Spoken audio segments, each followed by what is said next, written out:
the will of the American people is going to prevail today. Here in America, the cost of living is way too high. Donald Trump and Republicans promised that they were going to lower costs on day one. But costs aren't going down, costs are going up. The Trump tariffs are making life more expensive for everyday Americans by thousands of dollars per year. Inflation on the way up. Grocery costs, way up. Housing costs, way up. Child care costs, way up. Electricity prices through the roof, and the American people know it. That Donald Trump and Republicans have failed to make their life more affordable.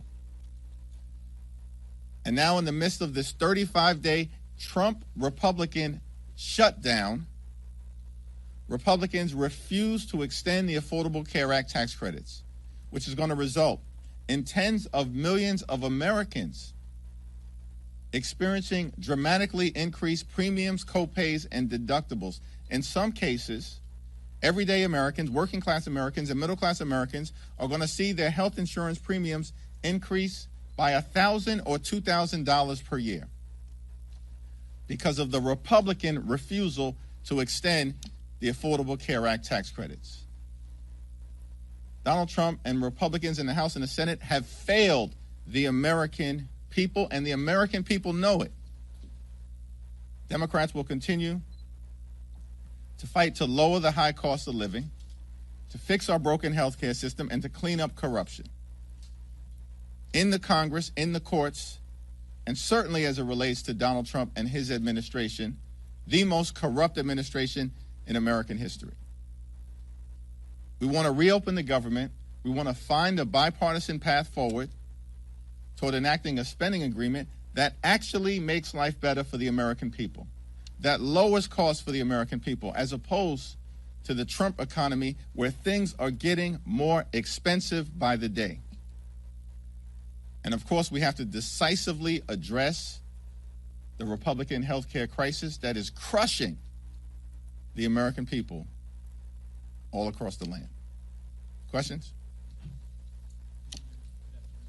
We hear there's a little bit of a thawing next door in the Senate on this. We don't know what that means or what that would look like. But considering the exercise that Democrats in the House went through in March, how much skepticism would there be from House Democrats on any sort of an agreement that would come over from the Senate?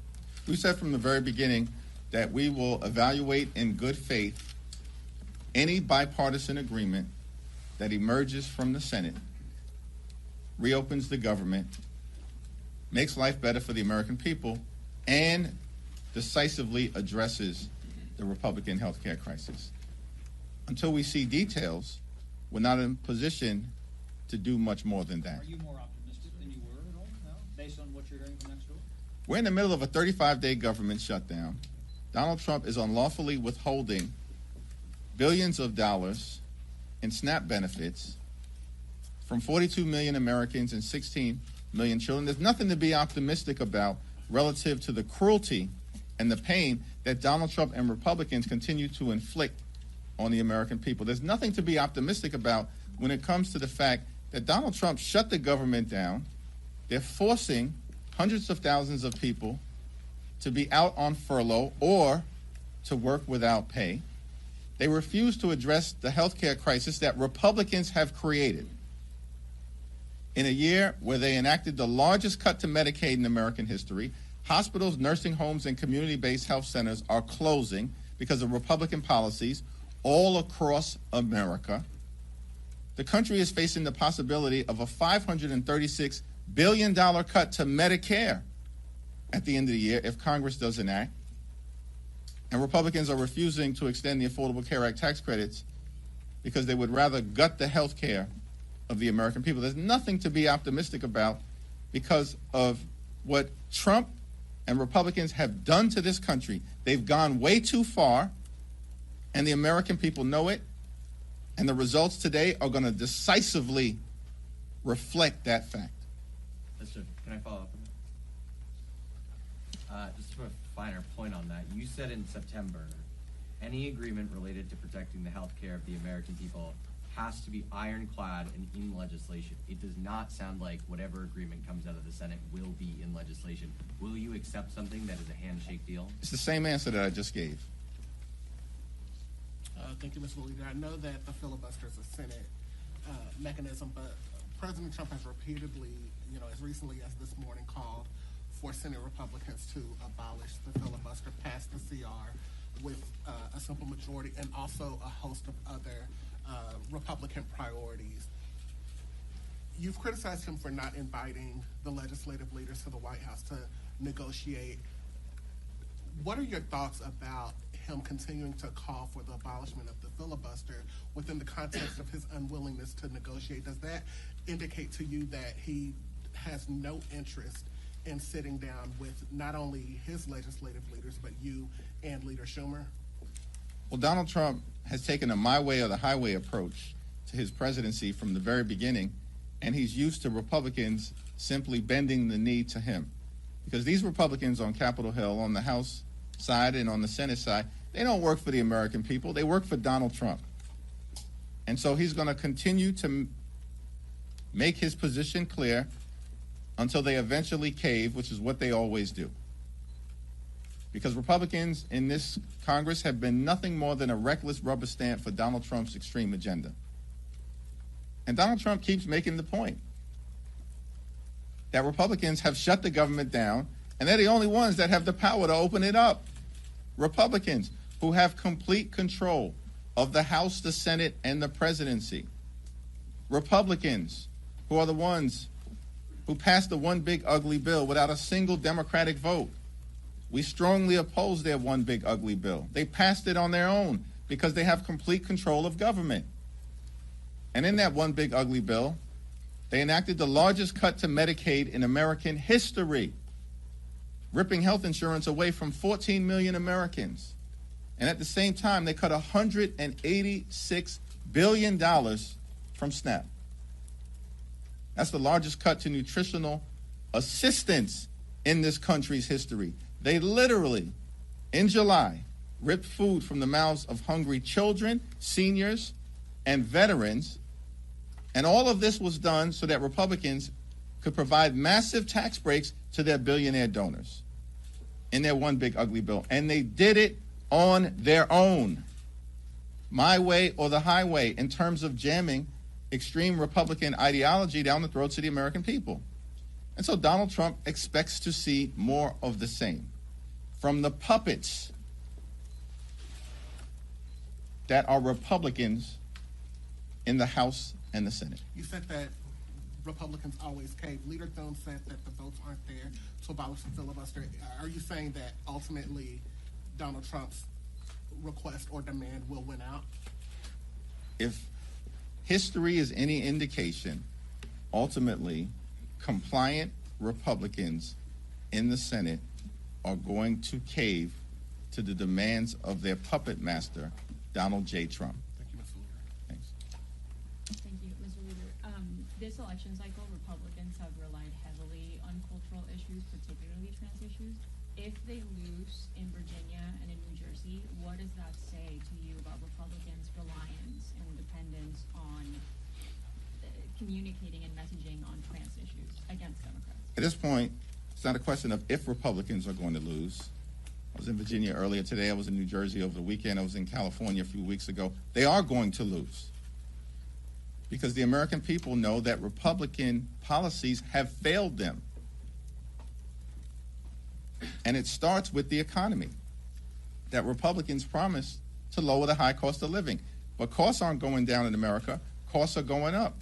The cost of living in this country is out of control. And Donald Trump has not done a damn thing to change it. And in the midst of this 35-day government shutdown, has spent multiple weekends on the golf course, holding let-them-eat-cake type of parties at his luxury resort in South Florida, found $40 billion to bail out a right-wing wannabe dictator in Argentina, and yet Donald Trump can't find a dime to extend the Affordable Care Act tax credits or provide nutritional assistance to hungry children in America to ensure that they can put food on the table. The American people are smart. They see all of this happening in real time. And of course, what Republicans always do is try to distract the American people, as they've done in New Jersey and Virginia, and it will not be successful. It's over for these people.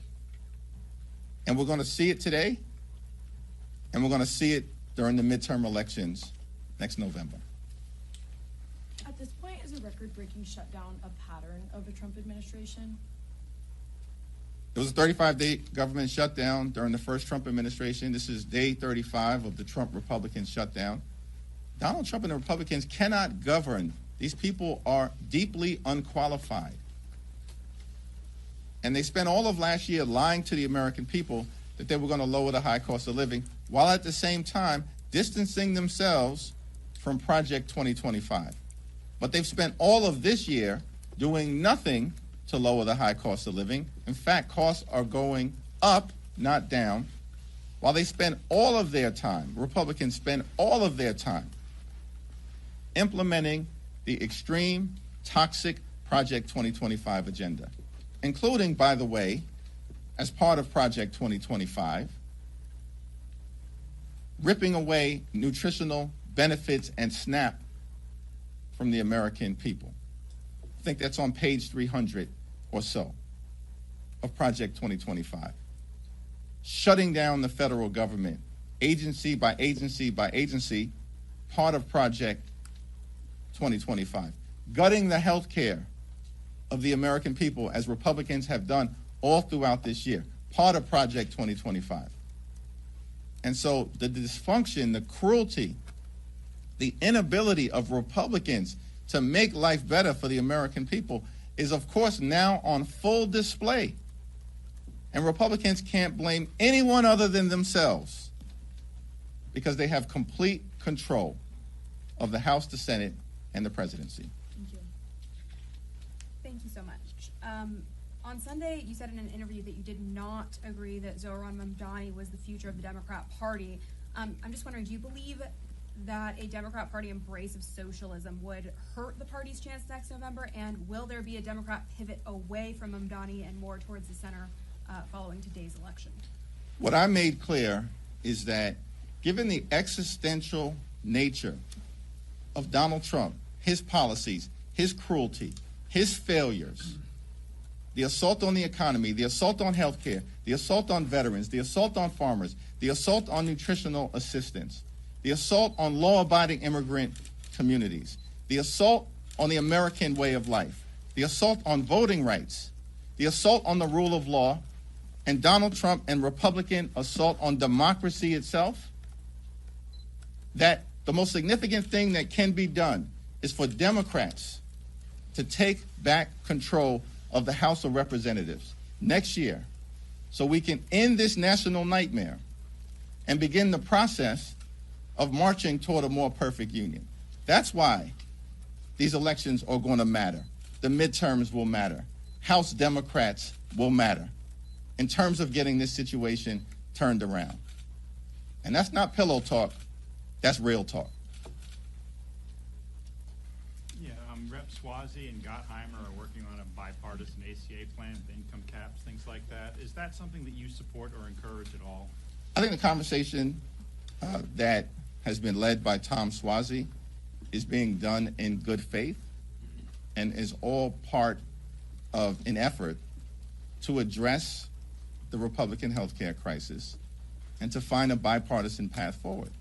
But at the end of the day, it's been my view from the very beginning that traditional House Republicans aren't serious about doing anything meaningful, and they never have been.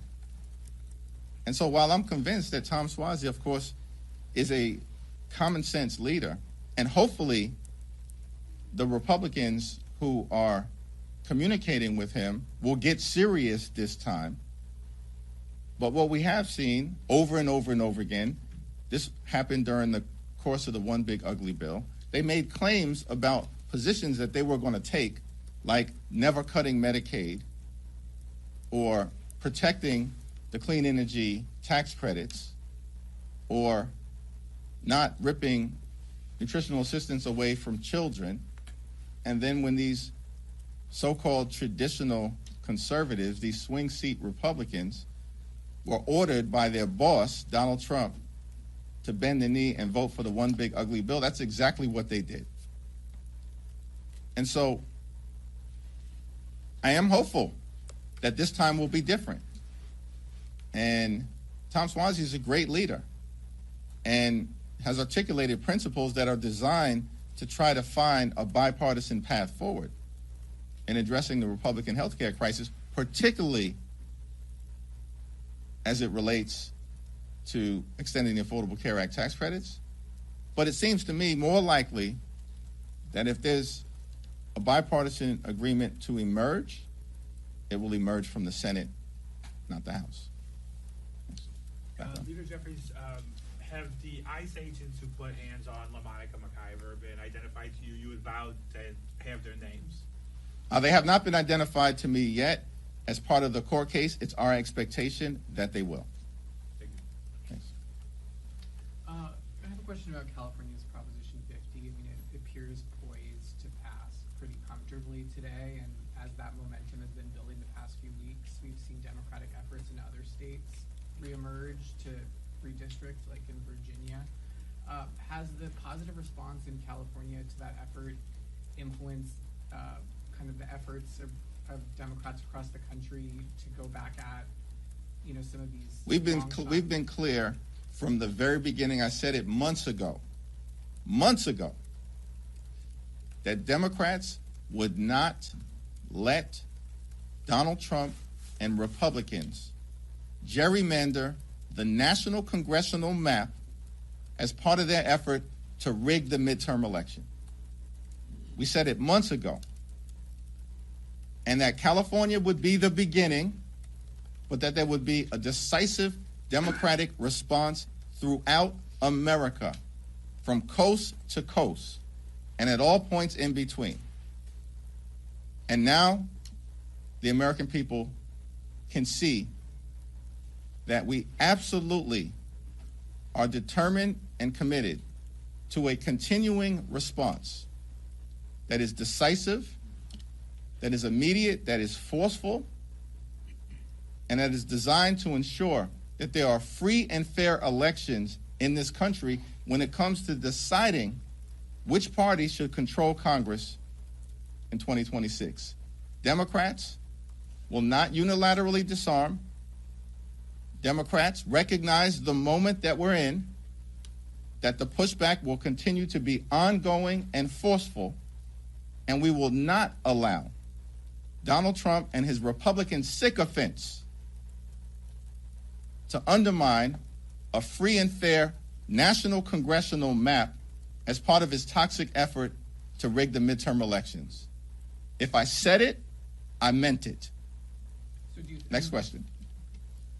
Thank you, Mr. Leader. Just back on ACA subsidies, do you believe that you would be able to keep your caucus together on a deal, a bipartisan deal from the Senate on ACA subsidies, if it does not include the permanent extensions that you originally advocated for? As I've indicated, we are going to evaluate whatever is presented from the Senate if it emerges in good faith and in a bipartisan way, as long as it addresses the Affordable Care Act tax credit issue in some way, shape, or form.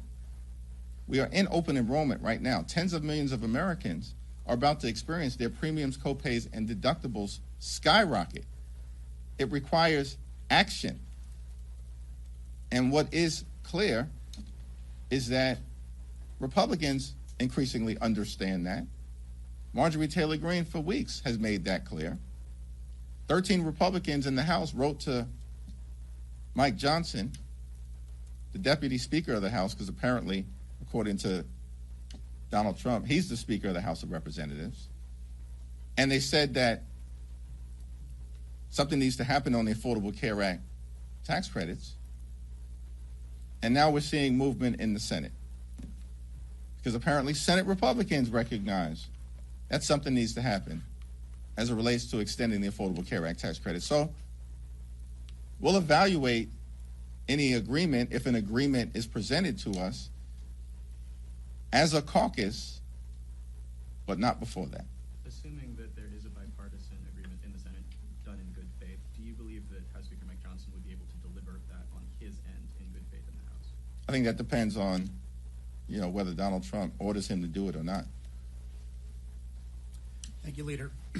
So, Congressman Chuy Garcia appears to be retiring, and it also appears that he waited up until the filing deadline to make this decision, thus paving the way for his chief of staff to have an uncontested primary. This is being called a machine tactic by some people in your own party. Do you have an issue with how this was done? I haven't had a conversation to evaluate the process that was utilized or to talk to Representative Garcia, so I'm not going to comment on it until I talk to him directly. Thank you, Mr. Leader. Multiple of your Democratic colleagues have said that they gave their October paycheck to charity or they deferred it completely. And last time you were asked this, you said you would make a decision over last weekend. So I just want to ask you again, what did you decide to do with your paycheck from October? Did you not see that I answered that question, or are you just asking me to reiterate my answer? Because I did publicly make clear on Friday to my constituents and publicly that my paycheck has been withheld. Thank you very much, sir. Thanks, Mr. Leader. Secretary Duffy said today that this shutdown drags into next week. There's a possibility that the FAA could be closing parts of U.S. airspace because of a lack of controllers, and then just in the last hour or so, there's a ground stop at Reagan National because of a security threat. How could major aviation issues affect your calculus or anyone's calculus up here when it comes to the shutdown? Well, Duffy needs to start acting like a transportation secretary and stop trying to pretend to be a reality show TV star. Because at the end of the day, it's the Republicans who shut the government down. Donald Trump repeatedly has made that clear. They're the ones who have the power to reopen it. And as Democrats, we've said, this Trump-Republican shutdown is causing great harm and pain to the American people, and it does threaten aviation safety. But Donald Trump has spent more time over the last 35 days talking to Hamas and the Chinese Communist Party than he has talking to Democrats on Capitol Hill to reopen the government, Democrats on Capitol Hill who represent half the country. And we continue to be clear. We will sit down with our Republican colleagues anytime, any place, in order to reopen the government, protect the American people, find a bipartisan path forward, and decisively address the Republican health care crisis. Thank you, Mr. Leader. I just wanted to ask, when is the last time you spoke to Speaker Johnson about the current shutdown situation? And has the shutdown impacted your relationship with him at all? Do you still have that kind of forward-looking relationship that you've said you've had in the past? We had a brief conversation last week. Thank you, everyone.